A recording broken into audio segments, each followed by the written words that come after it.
بسم اللہ الرحمن الرحیم۔ وہ کون سی چیز ہے جسے خدا نے پیدا نہیں کیا؟ ایک کافر بادشاہ نے چند سوالات لکھ کر مسلمانوں کو شرمندہ کرنے کے لیے خط مدینہ بھیجا۔ یہ خط جب حضرت علی کی بارگاہ میں پہنچا تو آپ بھی حیران رہ گئے، کیونکہ اس میں عجیب سا سوال تھا، جیسا کہ وہ کون سی چیز ہے جسے جو خدا کے علم میں بھی نہیں۔ حضرت علی نے فرمایا بسم اللہ الرحمن الرحیم۔ ناظرین، اللہ تعالیٰ نے حضرت علی رضی اللہ تعالیٰ عنہ کو عقل و خرد کی اس قدر عرف و اعلیٰ صلاحیتوں سے نوازا تھا کہ جو مسائل دوسروں حضرات کے نزدیک پیچیدہ اور لا اہل سمجھے جاتے تھے، انہی مسائل کو وہ آسانی سے حل کر دیتے تھے۔ اکابر صحابہ کرام رضوان اللہ علیہم اجمعین ایسے اوقات میں پناہ مانگتے تھے جب کوئی مسئلہ پیش آ جائے تو وہ اس کے حل کے لیے حضرت علی رضی اللہ تعالیٰ عنہ موجود نہ ہوں۔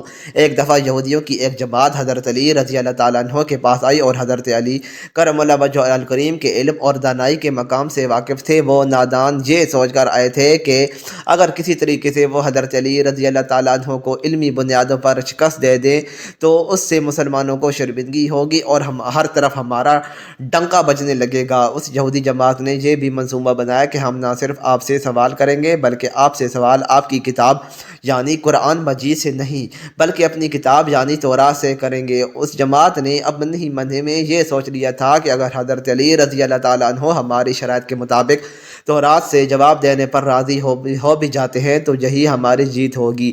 لیکن کیسے؟ ناظرین، یہودیوں کی اس جماعت کا ماننا کچھ یوں تھا کہ حضرت علی رضی اللہ تعالیٰ عنہ بہرحال حضرت محمد صلی اللہ علیہ وآلہ وسلم کے ماننے والے ہیں، اور حضرت محمد صلی اللہ علیہ وآلہ وسلم پر قرآن پاک نازل ہوا تو یہ بات ممکن نہیں کہ حضرت علی رضی اللہ تعالیٰ عنہ کسی صورت تورات کے سوالوں کا جواب تورات سے ہی دے سکے۔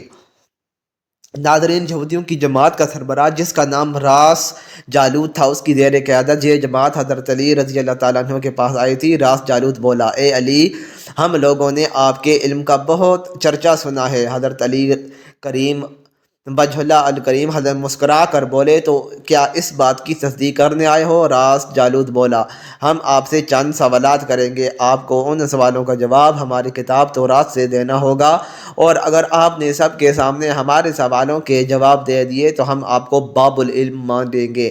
حضرت علی کرم اللہ وجہ الکریم نے مسکرا کے جواب دیا، میں فی الحال اس بات سے بالکل غافل ہوں کہ تم لوگ کیا سوالات کرو گے اور تم کیا سوچ کے آئے ہو۔ اگر میں تمہارے سوالوں کا جواب دینے میں کامیاب ہو گیا تو کیا تم لوگ دین اسلام قبول کرو گے؟ یہودی اس بات پر آمادہ ہو گئے کہ اگر ان کے تمام سوالوں کے جواب انہیں تورات سے مل گئے تو وہ یہودی مذہب کو چھوڑ کر اسلام قبول کر لیں گے، اور یہ اس بات کی دلیل ہوگی کہ جن سے آپ نے علم سیکھا ہے وہ یقیناً اللہ کی طرف سے بھیجے گئے سچے نبی ہیں۔ ناظرین، اب تمام معاملات طے پا چکے تھی اور پورا مجمع خاموش ہو کر بیٹھ چکا تھا۔ سوالوں کا سلسلہ شروع ہوا۔ یہودی عالم راس جالوت نے مجمع کی جانب دیکھا اور علم کے تکبر سے بھرپور لہجے میں سوال کیا، اے علی، یہ بتائیے وہ کون سی چیز ہے جو خدا کے لیے نہیں ہے؟ یہودی یہ جانتے تھے کہ مسلمانوں کی کتاب میں درج ہے کہ ہر چیز اللہ کے لیے ہے، اور اس بات کا جواب ہے کہ حضرت علی کے لیے یہ دینا ناممکن ہوگا۔ مجمع میں بیٹھے تمام افراد سوچ میں ڈوب گئے کہ کائنات میں کوئی ایسی چیز بھی ہے جو اللہ کے لیے نہ ہو۔ تب حضرت علی رضی اللہ تعالیٰ عنہ نے بغیر کسی توقف کے فرمایا کہ تم جاننا چاہتے ہو کہ وہ کون سی چیز ہے جو اللہ کے لیے نہیں، تو اس کا جواب شرک ہے۔ اللہ ہر قسم کے شرک سے پاک ہے۔ تمام مجمع جو بیٹھا سن رہا تھا بے ساختہ واہ واہ کے اٹھا۔ ناظرین، اب راس الجالوت نے دوسرا سوال کیا کہ علی، یہ بتائیے کہ وہ کون سی جگہ ہے جہاں اللہ موجود نہیں ہے؟ حضرت علی نے اس کو فوراً جواب دیا کہ اللہ تعالیٰ ہر جگہ موجود ہے۔ اس پر راس جالوت بولا، اس سوال کا جواب آپ ہمیں ہماری کتاب سے دیں۔ حضرت علی رضی اللہ تعالیٰ عنہ نے فرمایا کہ کیا تمہاری کتاب میں یہ نہیں لکھا ہے کہ حضرت موسیٰ علیہ السلام کے پاس ایک فرشتہ آیا اور حضرت موسیٰ علیہ السلام نے اس سے پوچھا کہ تم کہاں سے آئے ہو؟ تو اس نے جواب دیا کہ میں 7ویں آسمان سے آپ کے پاس حاضر ہوا ہوں۔ اتنے میں حضرت موسیٰ علیہ السلام کے پاس دوسرا فرشتہ آیا۔ حضرت موسیٰ علیہ السلام نے اس سے پوچھا کہ تم کہاں سے آئے ہو؟ اس نے جواب دیا، میں زمین کے 7ویں طبق سے آپ کے پاس حاضر ہوا ہوں۔ حضرت موسیٰ علیہ السلام نے پہلے فرشتے سے پوچھا، 7ویں آسمان میں تمہارے قریب کون تھا؟ فرشتے نے جواب دیا، میرے قریب میرا رب تھا۔ حضرت موسیٰ علیہ السلام نے زمین سے آنے والے دوسرے فرشتے سے پوچھا، تمہارے قریب کون تھا؟ اس نے جواب دیا، میرے قریب میرا رب تھا۔ تو اس سے یہ معلوم ہوا کہ بلندیوں کی انتہا ہو یا گہرائیوں کی انتہا، اللہ رب العزت ہر جگہ موجود ہے۔ ناظرین، راس جالوت اب تھوڑا گھبرا گیا تھا یہ دیکھ کر کہ حضرت علی رضی اللہ تعالیٰ عنہ نے اس کے سوالوں کے جواب اس کی کتاب سے ہی دے دیے تھے۔ اب اس نے حضرت علی رضی اللہ تعالیٰ عنہ سے تیسرا سوال پوچھا، اے علی یہ بتائیے کہ وہ کون سی چیز ہے جو خدا کے قریب نہیں ہے؟ حضرت علی رضی اللہ تعالیٰ عنہ نے فرمایا کہ ظلم ایک ایسی چیز ہے جو میرے رب کے قریب نہیں ہے۔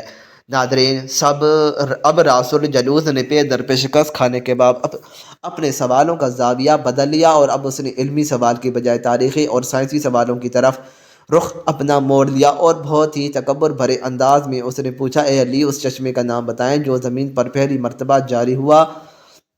حضرت علی کرم اللہ وجہ الکریم بولے کہ اس چشمے کو چھوڑو، پہلے میں یہ بتاؤں کہ تمہارے دل میں کیا ہے، اور تمہارے دل میں یہ ہے کہ وہ چشمہ بیت المقدس کی ایک چٹان کے نیچے ہے۔ راس جالوت کے منہ سے بے سختہ ہاں نکلا تو حضرت علی بولے کہ آج اپنی اصلاح کر لو، کیونکہ زمین پر بہنے والا پہلا چشمہ وہ نہیں جسے تم لوگ سمجھتے ہو، بلکہ زمین پر بہنے والا پہلا چشمہ وہ ہے جس سے حضرت خضر علیہ السلام نے پانی پیا، اور یہی وہ چشمہ ہے جس سے آب حیات جاری ہوا۔ ناظرین، راس جالوت اب مزید گھبرا گیا تھا۔ اس نے اس گھبراہٹ میں حضرت علی رضی اللہ تعالیٰ عنہ سے ایک اور تاریخی سوال کیا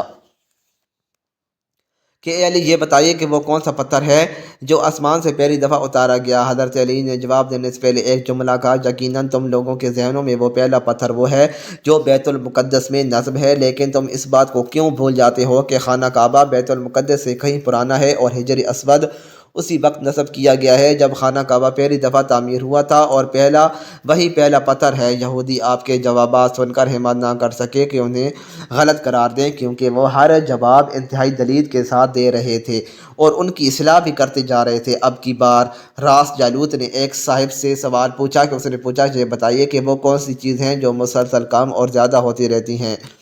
حضرت علی بغیر کسی توقف کے بولے کہ تم اپنے ماہ و سال پر غور کرو، تمہیں خود ہی اس سوال کا جواب مل جائے گا۔ راس الجالوت نے پوچھا، وہ کیسے؟ آپ نے فرمایا، کوئی دن اب کی بار راس الجالوت نے ایک صاحب سے پوچھا، اس نے پوچھا یہ بتائیے وہ کون سی چیز ہیں جو مسلسل کم اور زیادہ ہوتی رہی ہیں؟ حضرت علی بغیر کسی توقف کے بولے کہ تم اپنے ماہ و سال پر غور کرو، تمہیں خود ہی اس کا سوال کا جواب مل جائے گا۔ راس الجالوت نے پوچھا، وہ کیسے؟ آپ نے فرمایا، کوئی دن اگلے دن کے برابر نہیں ہوتا، اس طرح گزشتہ رات اگلی رات کے برابر نہیں ہوتی، یہی وہ دو چیزیں ہیں جو مسلسل کم اور زیادہ ہوتی رہتی ہیں۔ راس جالوت نے جواب سن کر حضرت علی رضی اللہ تعالیٰ عنہ سے ایک اور سوال کیا کہ کیا زندہ رہنے کی پہچان سانس لینا ہے؟ کیا کائنات میں کوئی ایسی چیز بھی ہے جو سانس لیتی ہے مگر زندہ نہیں ہے؟ حضرت علی نے فرمایا کہ صبح جب نکلتی ہے تو سانس لیتی ہے، حالانکہ صبح کے پاس نہ روح ہے نہ جان۔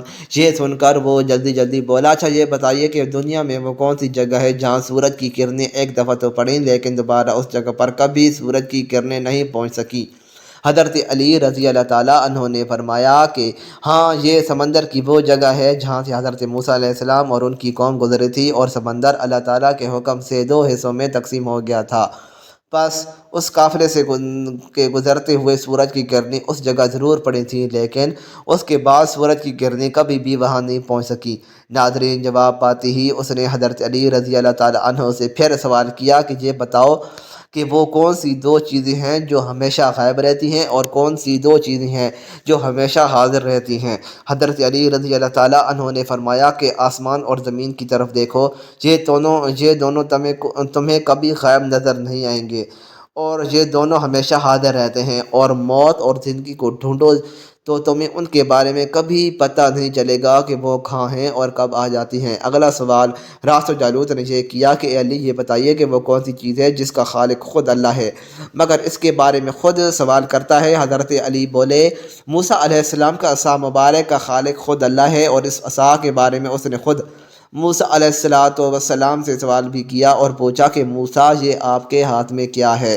پھر اس نے اگلا سوال کیا کہ بیت اللہ کا طواف تو ذی حیات کرتے ہیں، لیکن اس بے جان چیز کے بارے میں بتائیں جس نے بیت اللہ کا طواف کیا؟ حضرت علی کرم اللہ وجہ الکریم بلا توقف بولے کہ کشتی نو ایک ایسی چیز ہے بے جان چیز ہے جو طوفان کے دوران اس مقام پر پہنچی جہاں بیت اللہ ہے تو اس نے اس کے گرد 7 چکر لگائے۔